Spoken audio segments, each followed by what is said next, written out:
What up, YouTube? You already know the Latin assassin himself tapping back in one more again with what it do with Big Lou and FZR2, baby. So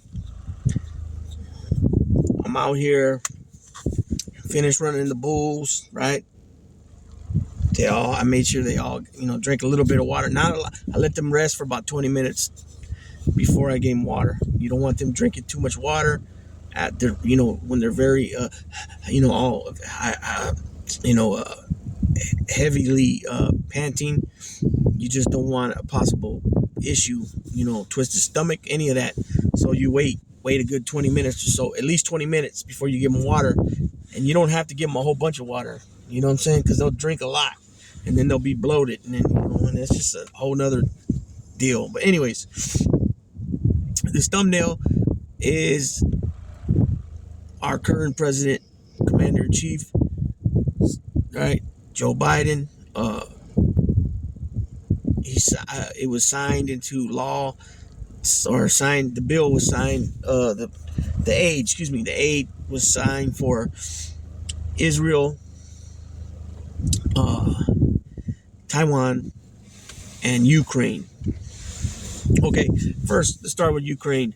You for some reason it keeps being spoke about like Ukraine is getting like we're sending a blank check, or not. Some people will say a blank check or a check with the amount that was passed for them on the check. Okay, let's get something straight. That's not how this works.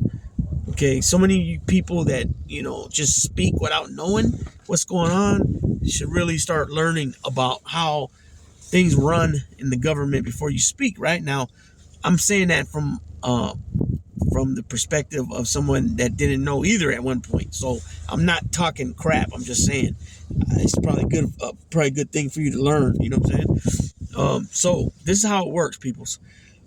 For example, the Ukraine will receive some of the United States old, out of date equipment, tanks, javelins, whatever it is, right? They'll get old, out of date ones. We will replenish our stock with brand new, up to date ones. On top of all that, all the ammunition and weaponry and everything is made here in the U.S. Therefore, that money that's being sent to Israel, Ukraine, is actually being funneled right back into the nation here, buying right back into the economy, right? Putting more people to work. Okay, 30. I believe it's 32 states. 32 different states have something to do with this aid. When it comes to the weapons and cartridges, shells and bullets and all that stuff. 32 states. Some is being manufactured in Texas, some in Ohio, some in Pennsylvania, but a lot of states, right? The fact is, we're giving them our old stuff, and we're able to replenish our new stuff. Okay. On top of all that, though, this is what people seem to fail to either not realize, they just don't know, or they just want to be ignorant about the situation. But Russia is not our friends. They've never been our friends. Okay, you got Russia, China, Iran, and North Korea all together, plotting together against us and our allies, right? So our allies being France, Germany, Poland, Great Britain, you know what I'm saying? So on and so forth. If NATO was put together, the North Atlantic Treaty, the North Allegiance Treaty Organization, I think it stands for. Okay, all those, they are there for a reason, so that nations such as the way Germany did back in the day, and the Soviet Union, where they go and conquer and take all the surrounding countries, doesn't happen again. Now, excuse me, if Russia ends up demolishing Ukraine and taking it completely over, you think that they're not going to continue to go next to Poland and Estonia and all those other countries there that used to be under the Soviet Union. You don't think that Putin would like to return back to that time? You're not being honest if you say no, he won't. Our NATO allies are our allies. By us half-stepping, taking 6 months for this aid to get over there, really puts us on notice with a lot of other of our allies wondering what the hell is going on. Why are they half-stepping to help us, right? If Ukraine is not right now a NATO country, but they're a sovereign country, there's democracy, right? A democracy. And if in a sense it damages us over here if we don't step in and help. Now, Speaker Johnson was against it at first, right? Or for a while. Somewhere down the line, he sat down with the intelligence community and he was briefed. And after that briefing, something must have hit home for him. Well, I know something did, but the presentation they made must have obviously woke him up. No pun intended. But he said something about his son was going off to the military, and that he would have hate if, in the near future, his son, we have our boots on the ground over there, which it would be his son included. And so he didn't want that, right? And I don't think none of us want that. So that's why it's important for us to give aid and help out. You got to keep it. Remember, on 9/11, when we got attacked, on 9/11, our NATO allies stepped in and fought with us. As soon as that line is crossed, we all go, right? So Canada, everybody, Great Britain, Poland, all these places, Germany, and they came to our aid to fight over there in Saudi Arabia, or in Iraq and Afghanistan, right? So this idea that, NATO needs to pay their fair share, yes, I agree with that. When Trump went over there and told them this at the G7 meeting, or the G8 meeting, I think it was G7 still, I agree with that. But he's not actually saying it in the right sense, though. It's not, well, excuse me, sir. Remember what he says? If, say we don't pay and Russia attacks us, will you protect us? It's not about us protecting them, United States. It's about our allied forces of NATO protecting one another. So it's not necessarily the United States doing it all. You know what I'm saying? Japan, Germany, like I said, Canada, all these places, France, you know what I'm saying? They're all going to come together, and handle the business. You know what I'm saying? You attack one, you attack all. So NATO is a very important entity. Ronald Reagan, the Republicans of Ronald Reagan, which that's what Mike Johnson claims he is, would never stand for or with Russia ever. And unfortunately, a couple of chairmen of committees in the House of Congress, Mike McCall and Mike Turner, I think his name is, both said that Russian propaganda, false information, disinformation has been on the House floor amongst MAGA Republicans. Just think of that. You know what I mean?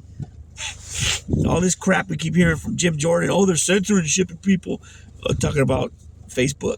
No, that's not what's going on. That's not what's going on.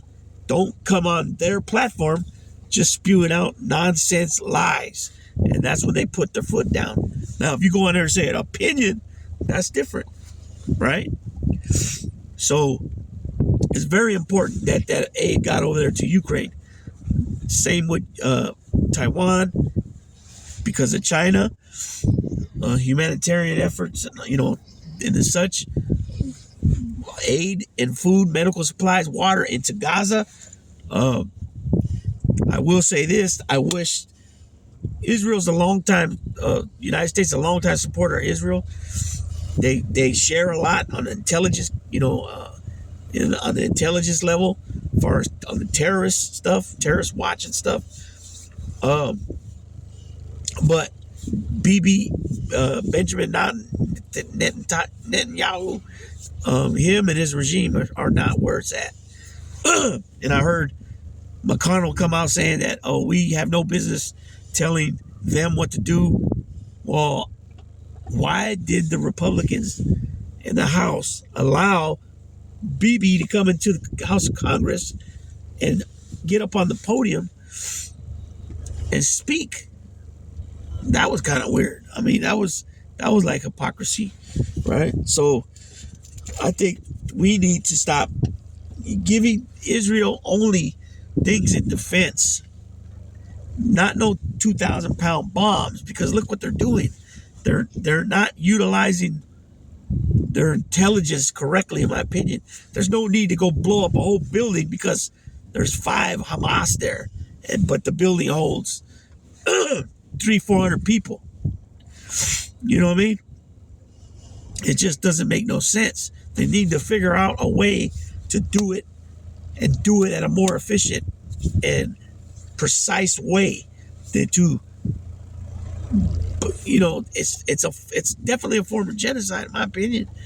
They blew up the Western Kitchen van because one Palestinian was on board, but it had no ties to Hamas. You know what I mean? So it's a very touchy subject, especially when you're the president of the United States. Excuse me, damn, my nose got clogged up again. It's very windy out here. When you're president of the United States, it's hard to make everybody happy. Now, I don't agree with everything Biden does or everything the Democratic Party does, right? I think he should be more firmer with Israel, with their leadership, you know, and, you know, just like some people are not happy with our leader, we don't have to be happy with their leader. You know what I'm saying? But it's kind of, he's in a tricky situation because there's a lot of support from Jewish people here, right? On the Democratic side, you got Jewish people that come, it's a faith. They come from all over. Latin American countries, European countries, you know what I'm saying? Everywhere. You know, and then you got Muslim people that come from all over, not just Arabic countries, come from African nations. They come from Afghanistan, Pakistan, you know, the continent of Asia, right? We even have a lot of Muslims here. So it's a touchy subject, no doubt, to say the least, right? But there could be things that could be done a lot better, and the message be pushed a lot firmer. And just like I don't think their Democrats are doing a good, especially the White House administration, on putting out the message of what has been done already on behalf of the American people that are really helping areas and towns and cities and states. But the work is not all the way done yet. You know, he still has things he wants to continue to do, which he told us in the State of the Union, right? About getting rid of garbage fees, about house subsidies, capping the price of the top 10 most popular drugs, pharmaceuticals. The border deal that fell through after 4 months of working on it at a bipartisan ship basis, all because Donald Trump said, no, don't do it. You know what I'm saying? I don't know. I don't see how you can say you care about the United States if it's such a big old problem like you're saying, but then you step on it. You know, how do you say that you hope the economy crashes in the next couple of months if it's already terrible? If it's already terrible, why would you wish it to crash if it's already terrible? It don't make no sense. You know what I'm saying? Because why? Because it's a lie. It's a lie coming from him. So I'm going to go ahead and cut this video short. I just wanted to make it 15 minutes. I'm going to start breaking it down on actual bills and legislation and laws that have been passed under Biden. And there's so many. I'm going to do probably maybe 2 a video so people don't get lost. Because it's very easy to get lost in all the names and all that. Okay. So with that being said, Big Lou, tapping out. Baby, baby.